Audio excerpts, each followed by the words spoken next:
তো সবাইকে কেমন আছো তোমরা? আমরা কিন্তু খুব ভালো আছি। আমাদের আরও একটি মিনি ব্লগে তোমাদেরকে অনেক অনেক স্বাগত।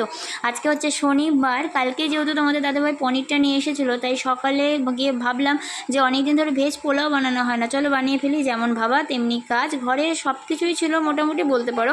এই যে আমি রেডিও করে নিয়েছি দেখো। তারপরে আমি পনিরটাকে ঝটপট করে ভেজে নিয়েছি।